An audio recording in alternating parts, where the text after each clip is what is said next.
Hello, welcome to another episode with me, Khandie. This is The Loud Lens, and we are jumping in on a hell of a spicy little debate. But this is your place. If you're not already subscribed, do so now for your blunt, honest, everything, no nonsense guide to photography, life as a photographer, and all the things that go with that.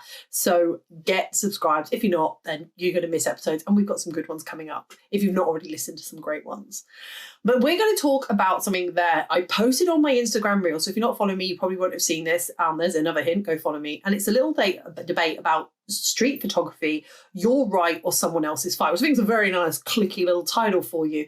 But it's also about the legal drama that's been going on. And we're going to break it down both on UK laws, because I was astounded when I posted this, how few photographers who profess to be professional actually understood what the law said about photography in public spaces, but also about copyright.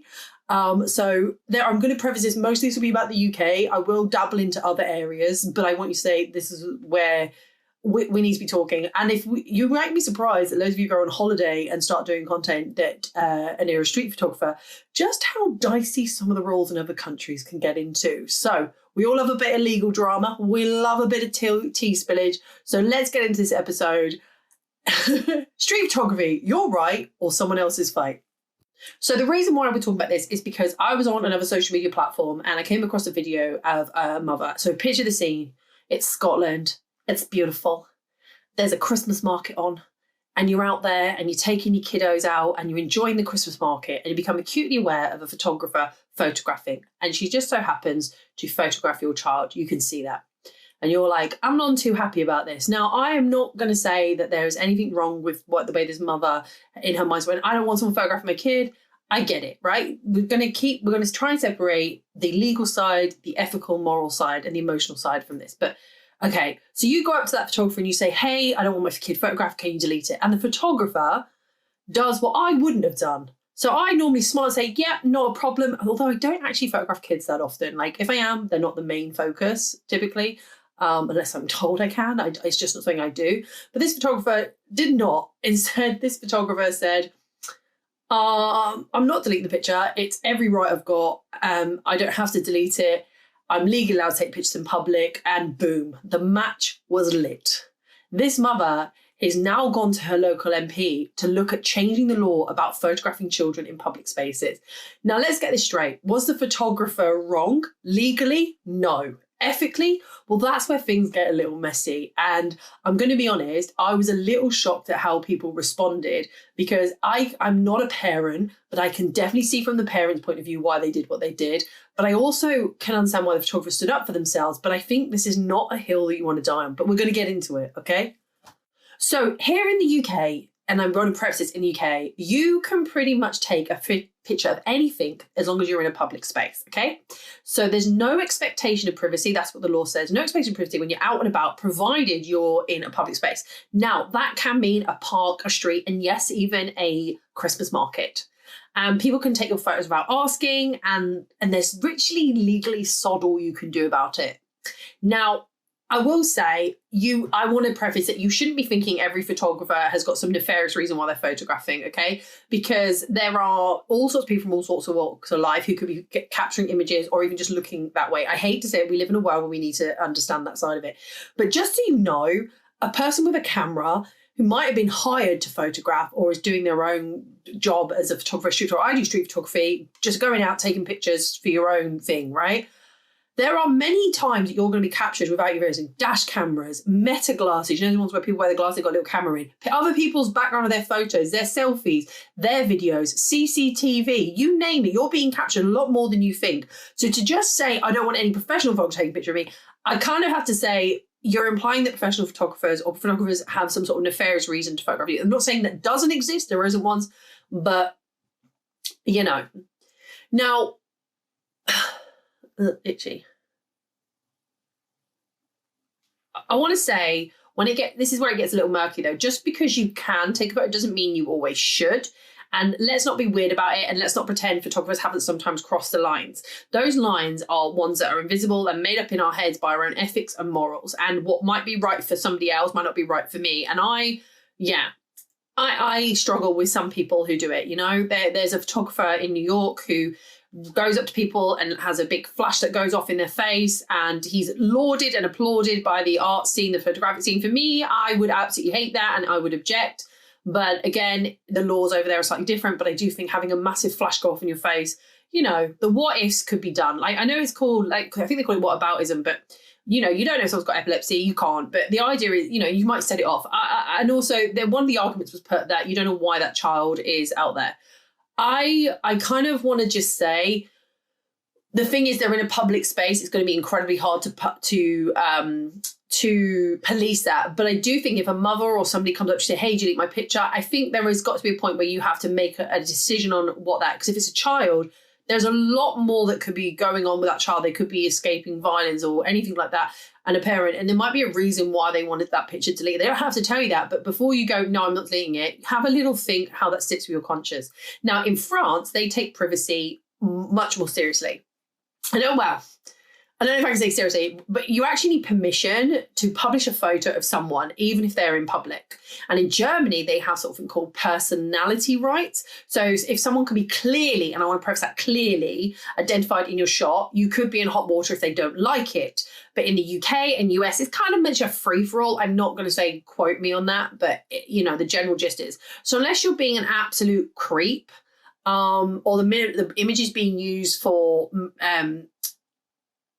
some commercial gain, you're kind of good to go. But one of the things that came up for me was when I was talking about this on my reels was how few people knew about copyright. In fact, someone said to me, oh, but the photographer could then go and put copyright on it. And I was like, in the UK, like, we need to talk about this. And it was really shocking to see how many photographers didn't know about copyright. And I was like, what's going on? You're meant to be professionals. So let's talk about copyright.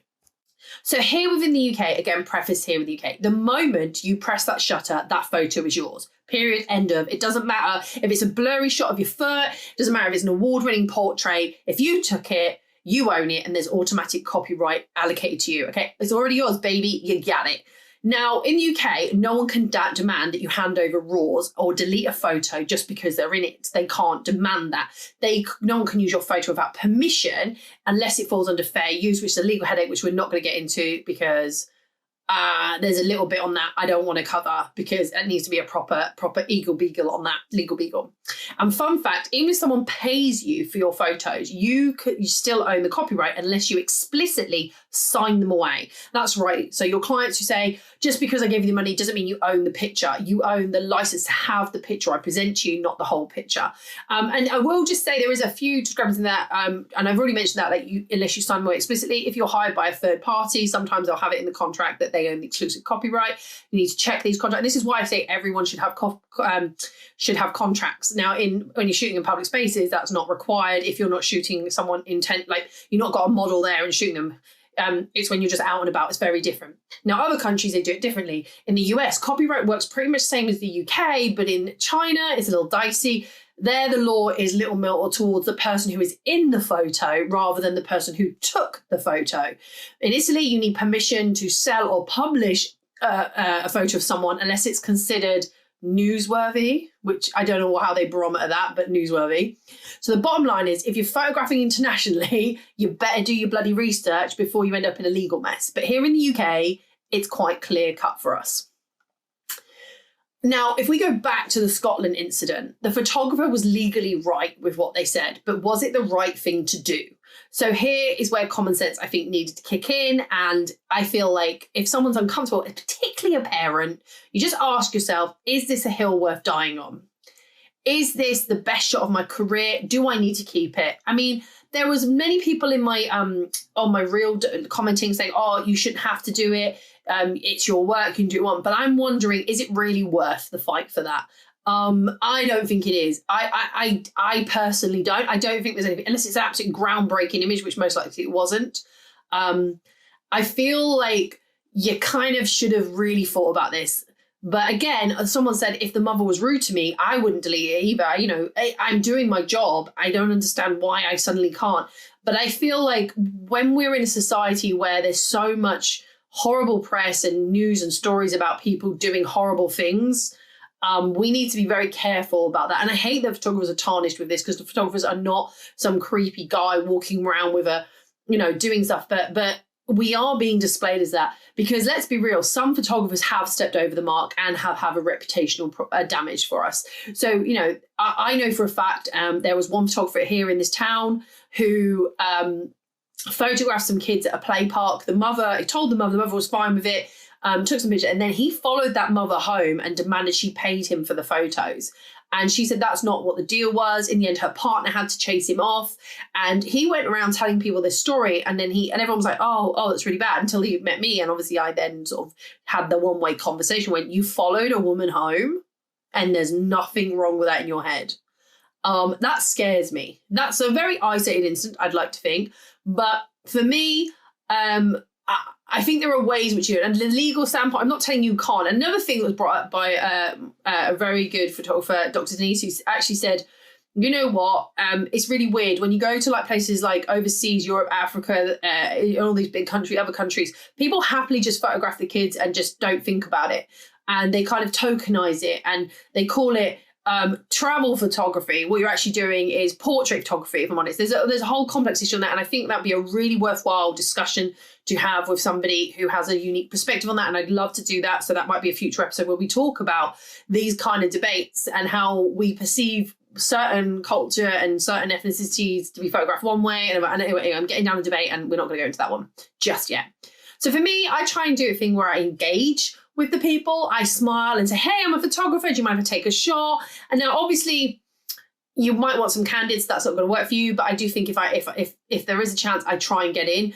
And knowing when to walk away. Like there has to be this moment when you know you've got the shot and you need to walk away. Don't stay for ages photographing, because the longer you're there photographing, the more sinister it looks. If you know what I mean, you're there like click, click, click, click, click, click, click, click, click. It doesn't look good. And understand that we have a very unique public perception. When we live in a time when everyone's wary of cameras, and so you kind of need to be mindful, but also know your rights. You know, like that doesn't mean that you don't have to do horrible things, but I think we need to be very careful about how we approach this situation. Now, I personally love being a street photographer. I love it. I go around. It's a hobby of mine. I've actually won an award for one of mine with the lady in the yellow dress. And I love it, and I can see why people love it. It's a nice, gentle, I think it's quite a gentle type of photography to do. There's some I went on a walk with Sean Tucker, and I've been to the Oslo Street Photography Festival, and I've done lots of things. I've really enjoyed myself. And for me, street photography has always been like a passion project, because everything I do is very portrait and very stylized, and I love it. But to have this, like, I don't know what's coming next, I'm just going to go out with a camera. And I've done many YouTube videos on me doing it, and they really prove popular. And I enjoy doing them in every visit I go to, every town I go to, I enjoy doing it. But again, I have a background where I was brought up to be very aware of who was around me and what people were doing. And we've all heard the horror stories of the boogeyman or, you know, whoever, like taking pictures and, oh, there's a creepy guy taking pictures. And, you know, there is something a little bit weird, even for me, when I've been out on street photography walks where, you know, I've shown up and I try to go a little bit incognito, so I don't have the big telescopic lenses on. I really love at the minute, currently it might change at the minute, my 40mm f2 from Nikon. I'm on the Z series. I love that. It doesn't give me the massive versatility of, say, the 24-70 that I've seen a lot of people use, but I enjoy that focal length for me. It's a nice sort of segue between my love for the 50 and I kind of starting to love again the 35. It's a nice little thing. It's very discreet as well, because it's such a flat lens. And I feel like that makes me less noticeable. That doesn't mean I'm like being sneaky. But, you know, you go on the street photography and then you walk down and there's a guy with a massive 70-200 lens on his camera. It suddenly has this uncomfortable feeling for me as a photographer, because I'm like, what are you photographing? But again, I have to stop thinking like that, because I'm like, I shouldn't judge every photographer like that. But if you see it from the outside and that one photographer has got that telefocal length on, you kind of can see why members of the public would find it uncomfortable. Particularly, it gives you, you know, the paparazzi, and we don't necessarily have the greatest respect as a nation for the paparazzi. And I'm not hating on them. It is a job and they're earning money, but, you know, we also don't, you know, we've become very aware of our image at this stage. I think, you know, you can only talk about, like, I photographed my friend's kid on her phone. She was like, can you take it again? Can you take it again? Can you take it again? Can you take it? And I don't look good. And I'm noticing this more and more. So we've become very aware of how we perceive ourselves online. And that feeds into it. And then there's all the horror stories of people, you know, doing horrible things with photos and behaviors towards children. I don't want to trigger you on that, but also that happens. So people's public perception of photography has been changed. And what's worse is there's always that one photographer who goes too far and, you know, gets nasty. I remember there was one on TikTok where the photographer started having a full-up screaming match at somebody in a park, and everyone was going mad about it, and no one was siding with the photographer. They were all angry at them. How dare they? And I feel like it, you know, for every 100 great photographers who are respectful, there's always that one that stands out. Now, I'm not going back to the Scottish situation. I am not blaming that photographer for doing anything other than saying, well, it is my legal right. I personally, and it's just an opinion piece, this whole thing's just an opinion piece, I would have deleted it. But I equally admire them for standing up for themselves, for what they did. But I don't think in this instant, when it comes to children, it's just not worth the fight. However, it's a very uncomfortable situation because, one, I want to applaud the photographer standing up for their right. They've done nothing illegal. And then you go, oh, but morally, people's moral compass is not the same as yours or mine, and ethically, similarly. I don't think just because my moral compass says to do something that they've done something, you shouldn't judge them harshly. But I don't think this situation would have escalated to the level it has had they just deleted it. But equally, we're only getting the mother's side of the story, and obviously it's diluted by me because I'm recalling it. And this is just an opinion, but I do worry what will happen if this legislation did get changed. One, how the hell would you police it? And it's not just effect for street photographers. It would come into effect for like people who shoot in public space anyway, like doing family portraits, doing weddings. It would change because you'd have to be like, can everyone give me permission? You'd have to get all these forms. And then what happens if someone walks past, you can't shoot. Now, I don't tend to shoot that. But anyway, that's what happens. And you know, it suddenly becomes a big deal. Everyone thinks, oh, it'll just be street photographers. But it's not just going to be street photographers. It's going to be lots of people. So where do we go from here? Should the law change? Personally, I think we need to be careful about messing with photography laws, because once you start banning things, it's a very slippery slope.